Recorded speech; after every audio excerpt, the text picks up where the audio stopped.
दर्द से भरे कुछ किस्से जो समय समय पर आए हमारे हिस्से। कभी कौम के लिए शहादत दी, तो कभी देश के लिए। कभी स्वतंत्रता संग्राम का निर्णायक मोड़ आया,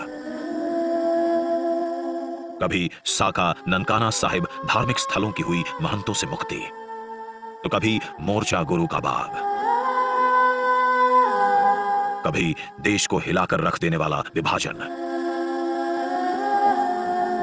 तो कभी न सोचा हो ऐसा प्रलय।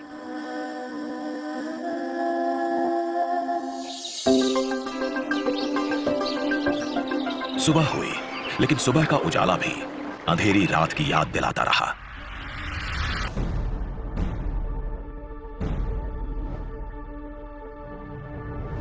पर जब 2014 में देश में सम्मान का सूरज उगा,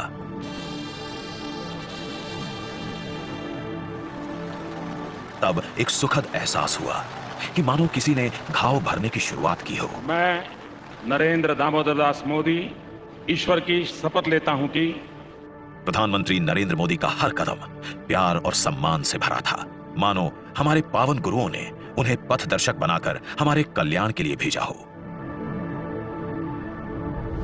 चाहे 1984 के नरसंहार की वेदना हो या श्री करतारपुर साहिब के पवित्र दर्शन के लिए हर सिख की ख्वाहिश, प्रधानमंत्री जी के नेतृत्व में भारत सरकार ने सिख समुदाय के पक्ष में कई ऐतिहासिक निर्णय लिए हैं। उन्होंने हमारे पड़ोसी राष्ट्र के साथ चल रही समस्याओं को दरकिनार किया और सिख कौम की भावनाओं का सम्मान करते हुए पावन गुरु धामों के खुले दर्शन को प्राथमिकता दी।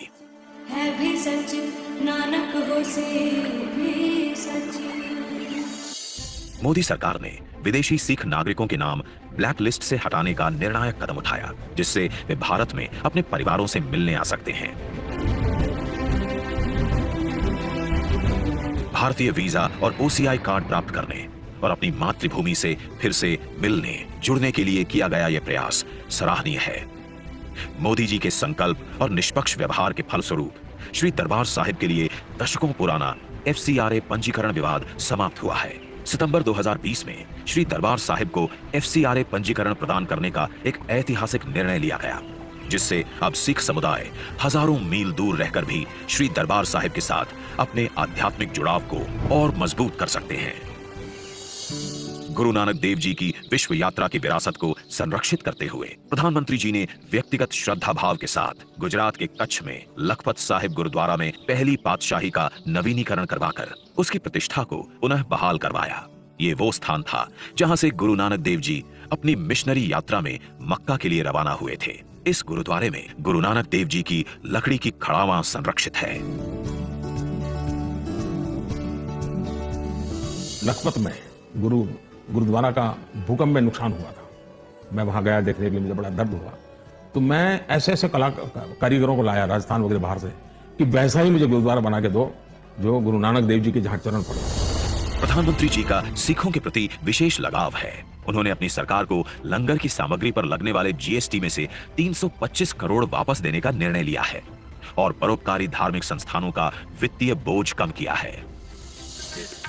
प्रधानमंत्री जी ने मानवता के लिए पथदर्शक गुरु नानक देव जी के सिद्धांतों के प्रचार प्रसार हेतु कई निर्णायक कदम उठाए हैं। ये उनके प्रयासों से संभव हो पाया है कि श्री गुरु नानक देव जी का 550वां प्रकाश पर्व वैश्विक स्तर पर मनाया गया। उनके आग्रह से ही आज कई विदेशी भाषाओं में भी सिख समुदाय के पवित्र ग्रंथ प्रकाशित हो रहे हैं। माता गुजरी, श्री गुरु गोविंद सिंह जी और 4 साहिबजादों की वीरता और आदर्श समस्त मानवता के लिए प्रेरणा स्रोत हैं। साहिबजादों के साहस के लिए एक उचित श्रद्धांजलि देते हुए भारत सरकार ने 26 दिसंबर को राष्ट्रीय दिवस के रूप में घोषित करते हुए बाबा फतेह सिंह जी और बाबा जोरावर सिंह जी के अतुलनीय बलिदान और साहस को उजागर किया है। गुरु तेग बहादुर जी के 400वें प्रकाश पर्व के अवसर पर भव्य कार्यक्रम का आयोजन और दिल्ली के लाल किला परिसर से राष्ट्र को संबोधित करना प्रधानमंत्री जी के सिख समुदाय के प्रति सम्मान और आदर को दर्शाता है। जिस सम्मान का सिख समुदाय हकदार था, उन्हें वो सम्मान दिलाने के लिए, प्रधानमंत्री जी का आभार व्यक्त करने के लिए हमने heartfelt the legacy of faith शीर्षक से एक पुस्तक संकलित की है। ये पुस्तक सिख समुदाय के समर्थन में खड़ी प्रधानमंत्री नरेंद्र मोदी की सरकार के प्रयासों को प्रतिबिंबित करती है। हम ईश्वर से प्रार्थना करते हैं कि आपके नेतृत्व में भारत आगे बढ़े और हर भारतवासी का कल्याण हो।